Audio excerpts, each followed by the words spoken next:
Mbote bandeko balandi ya Radio Télé Atlantique liboso na bino ndeko na bino bomesana kolanda chaque vendredi dimanche na émission Atlantique Bankindu Maître Bilar Kinkela Wandeke lelo to yembangu awa na état major na bureau ya président Jean-Paul pona koyeba ba spéculation ezoko leka na niveau ya cité to yebite est-ce que eza bongo te nde eloko mimiso mbangu liboso ya président ya ligue ya judo ya Congo central na kombo ya monsieur Jean-Paul Ngoyo Inzamba plutôt. Alors na ba caméra na biso za na JM Lubanzu et pourquoi pas en complicité nandeko Kevin Muzita nde tozoko tuna président na bosembo nyonso aya na biso na oetali et autour na cité d'abord to banana na mbote président. Voilà président to qui to éviter ce que za bon to te ke bozo imitation bozo kende to éviter ce que mboka nini na ndenge général Israël a joué imitation et na yopoza elongo na kati imitation na to éviter ce que za bon. Bon ce qui est vrai na kansi bolanda ki ba ordonnance signé par les chefs de l'État, où il y a un qui général Isaïe Kantou comme commandant conseiller provincial de la ville de Kinshasa. Donc c'est vrai que nous avons fait une notification sur le BIMI de Tokeyi. Donc c'est vrai, il a été nommé commandant commissaire provincial de la ville de Kinshasa. Donc, tout le président Bozo qui est travailler dans compte à la police de la ville de Kinshasa? Oui, évidemment. Bon, moi, je ne suis pas civil, je suis policier, je travaille dans le cabinet. Donc, comme hier, mon copain qui nous a accompagné, bon, je pouvais que exécuter, pas la mission de ça, sur les arrêts appuyer dans vos ordres. Donc, dans le cadre de Moussala Soda, autour de Kénézate, ma commission ne sont pas, il y a des politiciens, ni moi aussi, je ne suis pas politicien. Voilà, et tant que président de la Ligue, Nayebite, le lot aux autres de Kinshasa, Ligue et Kotiga à niveau de la province, la disposition ni aux yeux pour maintenir toujours Ligue. Bon, comme le monde dit, les hommes passent, les institutions restent. Donc, après moi, il y aura un intérimaire. Donc d'ailleurs, la lettre est dans la secrétariat. Si le secrétaire était là, nous avons déjà préparé la lettre. Il y a procédé intérim. Nous avons déjà donné, déjà désigné quelqu'un pour faire l'intérim jusqu'aux prochaines élections. Voilà, il y a une élection. Tout le monde a intérimaire. Intérimaire, Azali adjoint donc vice-président ou bien Moutoumoussousou, Bozui, placé comme intérimaire? Non, moi j'étais le président, il y a eu un premier vice-président, deuxième vice-président, troisième vice-président. Donc comme le premier vice-président à Sechaka, bon, vous allez me permettre hein, je suis un peu bilingue. Donc premier vice-président à Sechaka, nous avons désigné le deuxième vice-président qui doit faire l'intérim. Mais ils vont faire ça pour légèrement parce que hier, on a chef l'été, on a Mwanda. Alors, comme le troisième vice-président, Azali, on a Matadi, on chef l'été, nous vont travailler légèrement. Et comme on a zappé dans Kinshasa, donc comme dans l'élection et salamité, donc on aura toujours le temps de collaborer ensemble avec eux. Si peut-être ils ont des difficultés dans le domaine de Mokoboé, je pourrais toujours leur venir en aide. Voilà, toye banan makambo ba élection. Est-ce que mandat oyabino et commune à Souka ou bien ezanano? Il y a motolo ba élection. Bon, dans ce contexte-là, il y a à boire et à manger. Jusqu'aujourd'hui, donc, tout dépasse vraiment largement ni mandat nabiso. Mais comme on n'a pas encore organisé les élections au niveau de la fédération, c'est-à-dire nous sommes encore dans la continuité, nous sommes encore en train de travailler. Donc il fallait un peu. Donc il conseille ce que la fédération organiser ba élection après si matoki na ba niveau ba ligue. Oui, mais ce n'est que normal. On commence d'abord il y a organiser l'élection à niveau national dans la fédération et après la fédération et on commence à niveau ba ligue. Ligue est raté Congo central. Donc ligue sur toute l'étendue il y a RDC. Voilà, merci président. Bon, toujours dans le cadre il y a ba élection. Est-ce que vous avez déjà pré-campagne ou bien nanouté? Mon cher ami, avant l'heure n'est pas l'heure.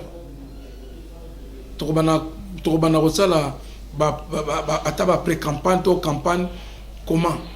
Parce que Kinshasa, Oyo, ils ont géré la Ligue ni surtout.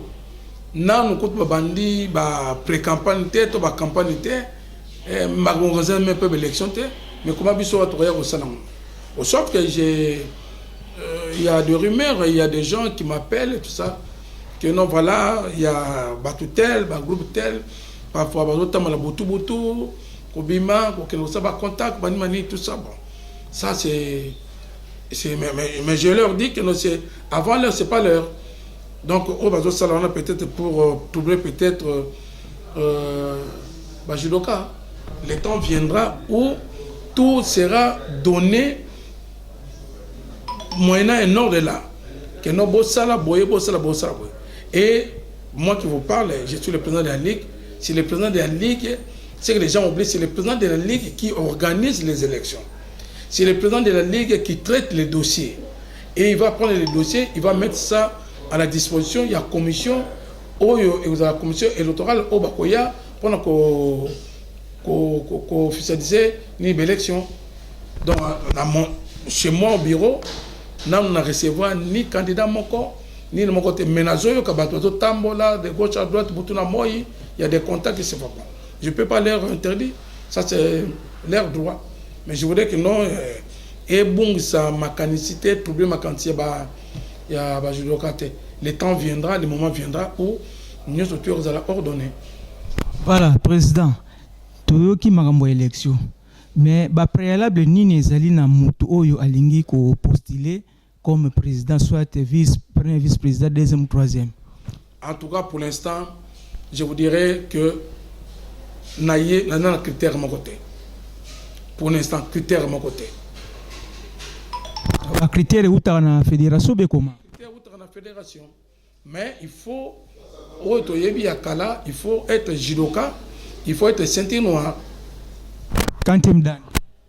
Bon, Dan qui part en côté, Dan qui part être seulement.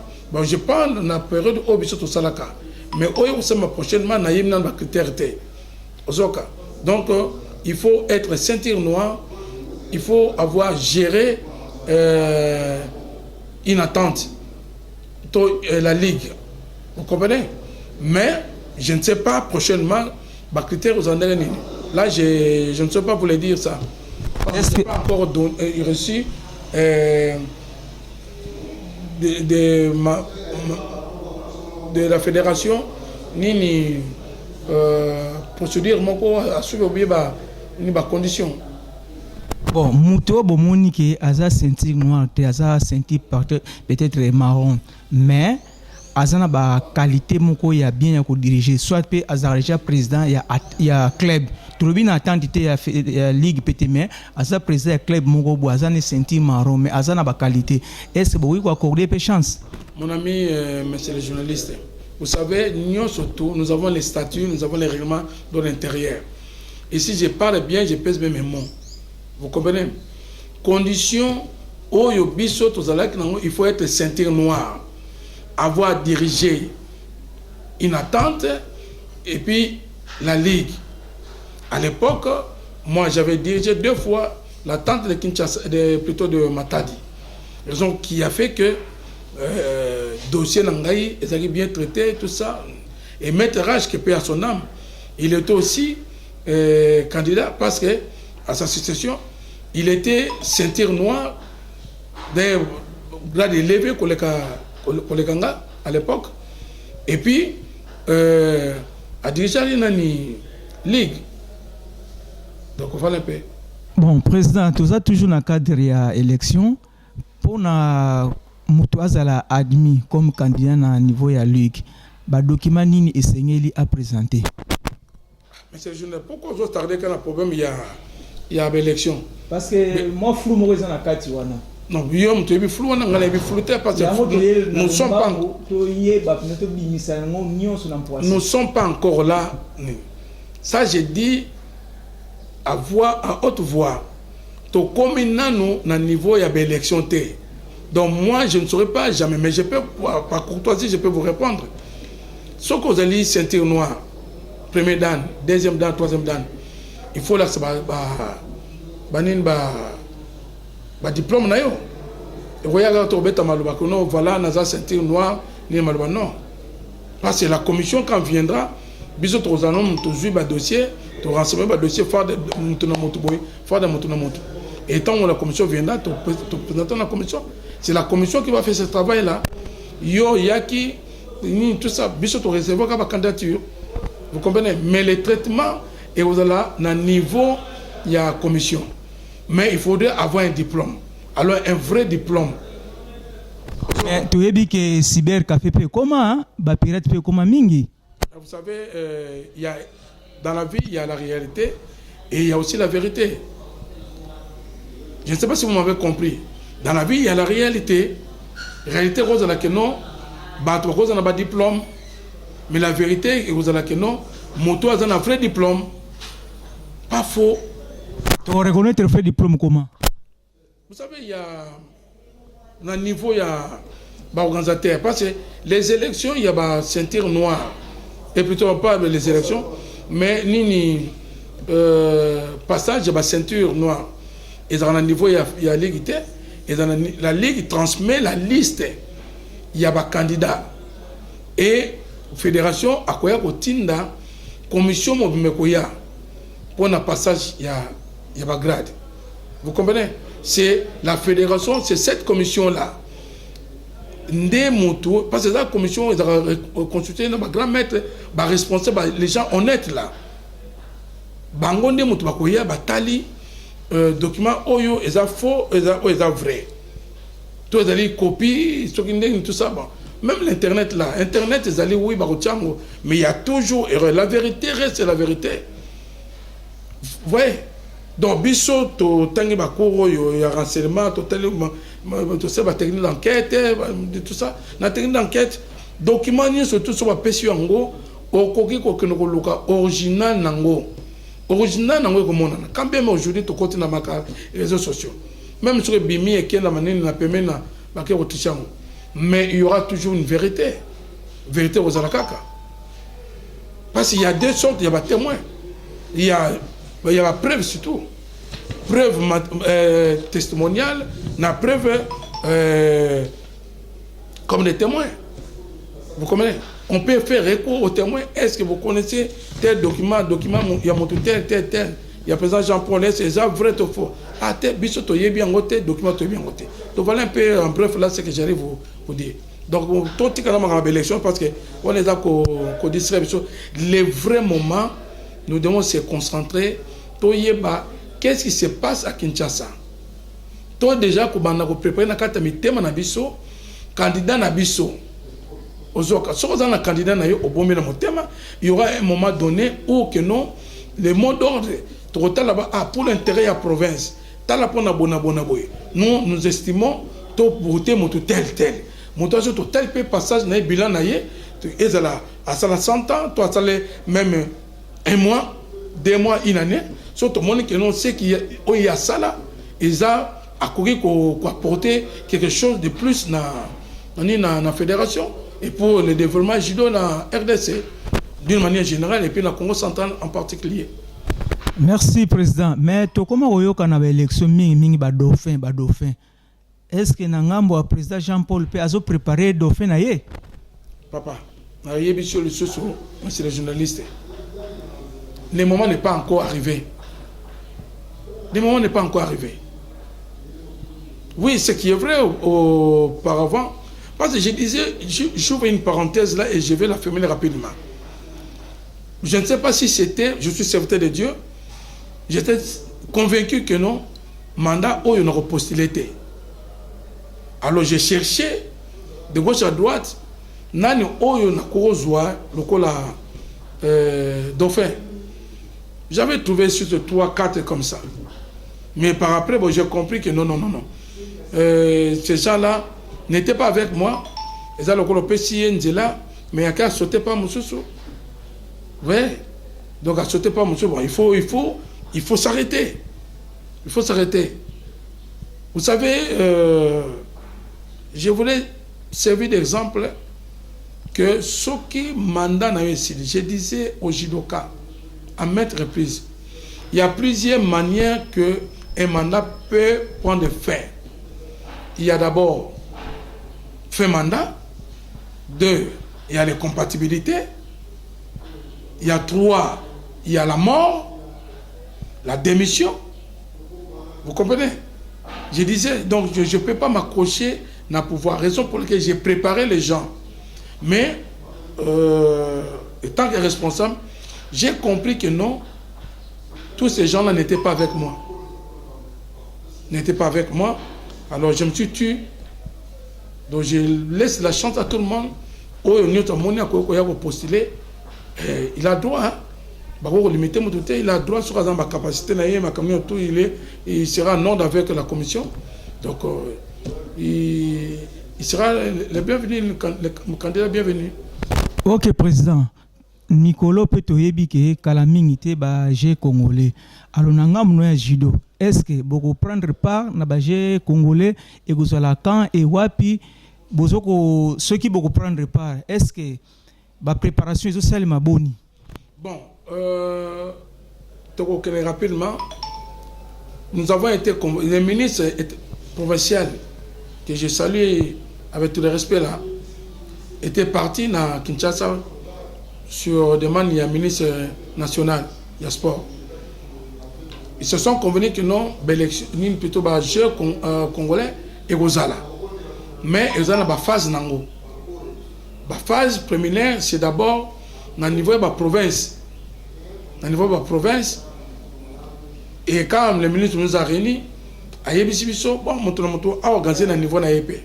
Parce que faire venir d'emblée plus de 200, 300 judokas comme ça dans Matadi pour préparer ça, c'est très coûteux là. Mais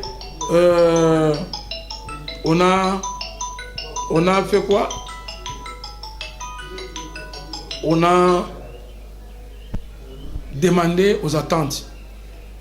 Batuna niveau na bango va organiser un mini tournoi préliminaire niveau pour faire sortir peut-être une équipe ou 2 équipes au bakoya na niveau na Matadiawa pour que tout bimsa 2 équipes, une équipe féminine et une équipe masculine. C'est ce qu'il est en train de faire. Donc Boma a organisé qui oyaye Matadi, je pense ce matin le président de l'attente le secrétaire de l'attente m'a appelé. Il veut profiter de 2 jours ici. Donc la journée de demain, le 30 et le 1er. Donc je pense que on peut côté ma groupe on a pied levé comme ça comme si j'étais un voleur, j'ai préparé pour fuir. Vous comprenez? Mais d'une manière générale, les souhaits là. Nous demandons na Batou Songololo qui juste aujourd'hui bazo patauger, je ne sais pas, tout ça, vous comprenez? Et je tape là-dessus. Les financements, ils sont à niveau national.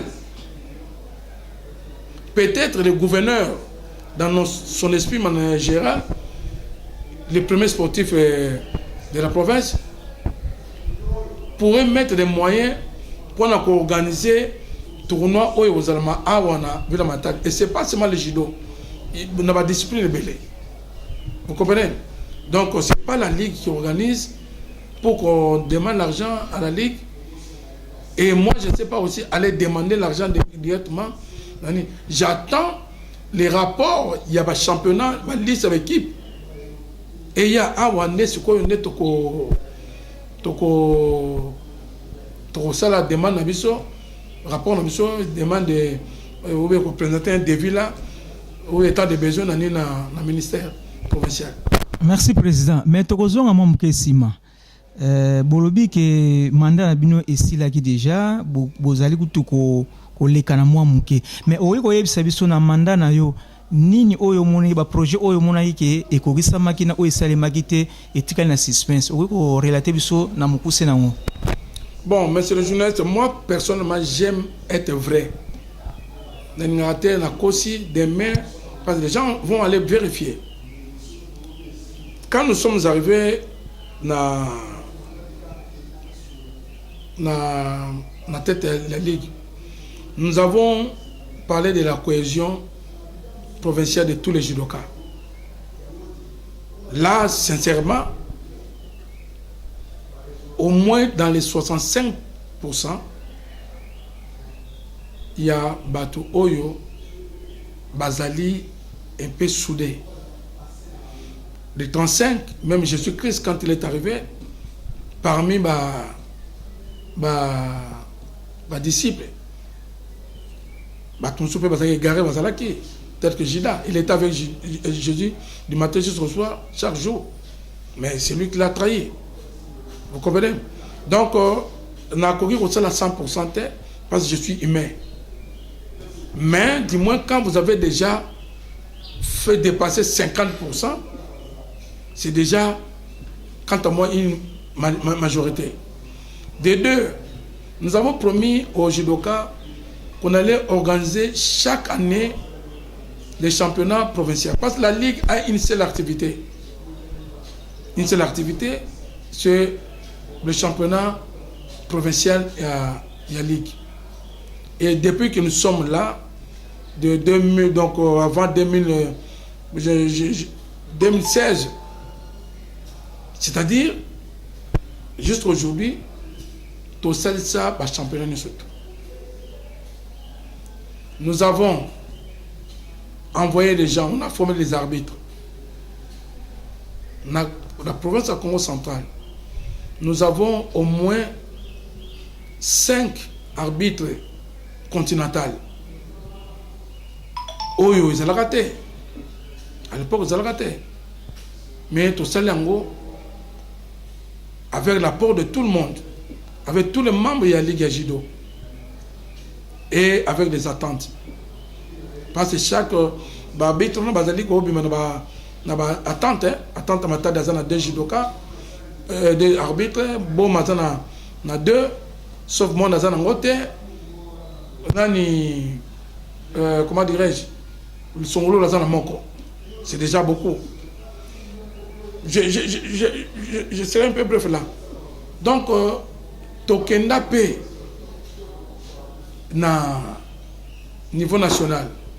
Tu rapportes P ma médaille. Même c'est un chiffre. Tu as ma médaille. Donc, quant à moi, même dernièrement, on venait de faire un travail là dur que peut-être des gens. Alors, nous, on va comprendre qu'il y a un côté. Il y a un recensement, il y a un club. Recensement, il y a un club. Le club, il y a évolué. Le club, il y a un documenté. Affiliation, il y a mais il y a un niveau. Or, affiliation aujourd'hui, c'est un niveau de la Ligue. Aujourd'hui, il y a un document autour au grand complet. Motu moko te na ba niveau ba commune, chaque club na commune bourgmestre yebi ba service ko na ba yebi na niveau ba province to yebi. Donc sauf que tu promettais que tu sala tu dois siège na biso voilà sincèrement tu dois qui ont été contenu ma nombre de difficultés. Pourquoi? Parce que la Ligue ils ont Asbel. Asbel fonctionnera toujours dans la cotisation, dans la lègue, tout ça.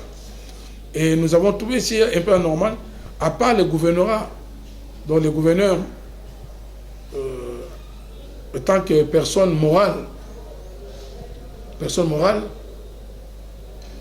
nous ont soutenus. Plutôt nous a soutenus. Dans les moyens, les déplacements, les organisations, Mais les partenaires, c'était pas compliqué. C'était pas compliqué. Il fallait maintenant que Bissomoko Tochama Bok nous approche de Bissomoko. Vous comprenez, avec les contraintes financières d'aujourd'hui, c'est un peu difficile. Quand vous prenez un siège en location là, et Kunango, d'abord, $250 par mois. Il faut donner la garantie, il faut payer chaque mois. S'il n'y a pas rentabilité, s'il n'y a pas entrée, c'est un peu difficile. Merci, Président. Mais tu as un Kessima, Olim Sabiso, na niveau de la fédération, ba élection et au Salema. Nani a voté président de la fédération. Bon, selon l'information que nous avons, maintenant on va continuer à limiter les règlements. Il y a conditions. Mais à l'époque, c'était le président de la fédération, le président de la ligue, le secrétaire, quelques membres de la Kende. Mais au jour d'aujourd'hui, nous avons un club. Pas peut-être le président. Peut-être le président, vous allez accompagner la délégation, le président quand il y a Congo central, pour accompagner le club qui ont voté dans Kinshasa. Donc, voilà un peu. À niveau de club, combien d'athlètes?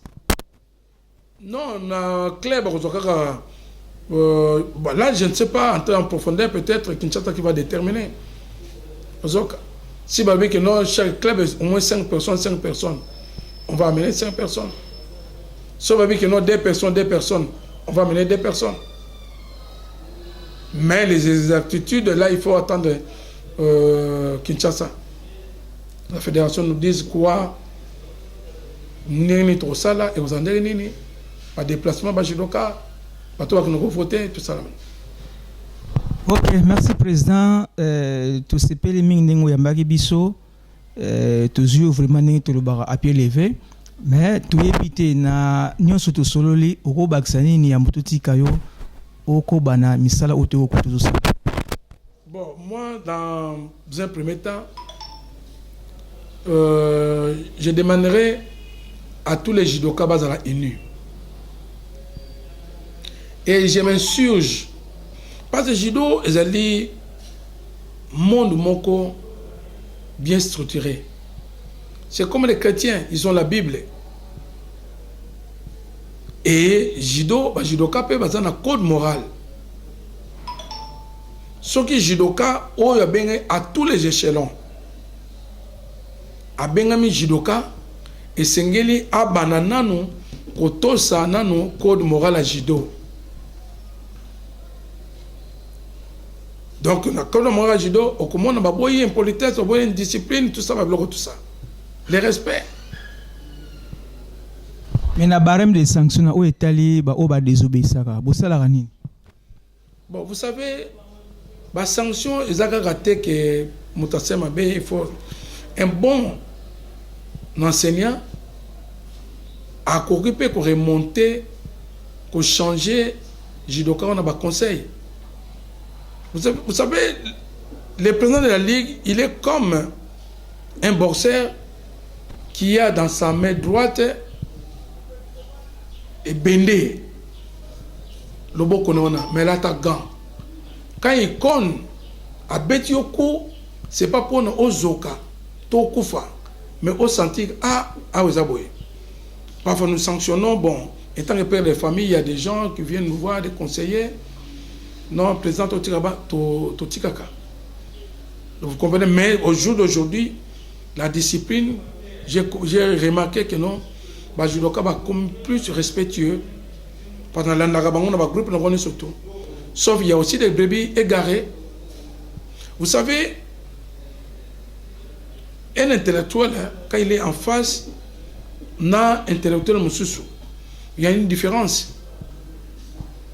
Intellectuel Moussoussou, sur le bini A, il y a un. Mais on a Zoloka, ils allaient sur AM, AN. Vous comprenez? Sonore wana. Ton sonore wana ni surtout wana. Mais un bon responsable, Aza celui qui écoute, qui analyse.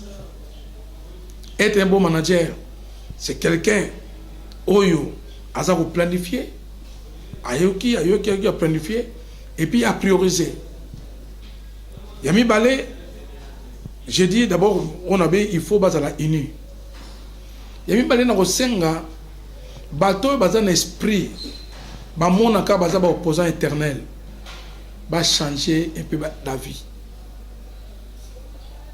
Et à la personne il y a président, moi je pardonne nyonso oyo basalanga mabe étant que chrétien, étant que leur président, parce que le président cause la rancunier.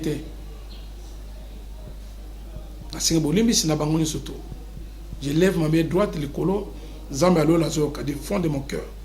Parce que Dieu regarde le cœur. Et na seng na bangope ba limbisanga. Parce que je ne suis pas parfait, je suis un homme. J'ai mes qualités, j'ai aussi mes défauts. Et Narosenga Yamisato, qui est la paix sociale pour l'instant.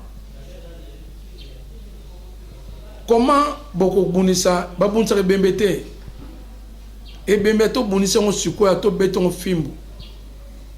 Ata Zoyo Kapasi, mais au fond, mon côté, à Rolbate.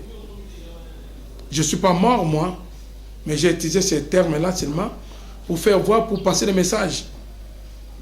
Quand vous voulez combattre un président qui est déjà partant et après prévisable déjà avant que non, je partirai.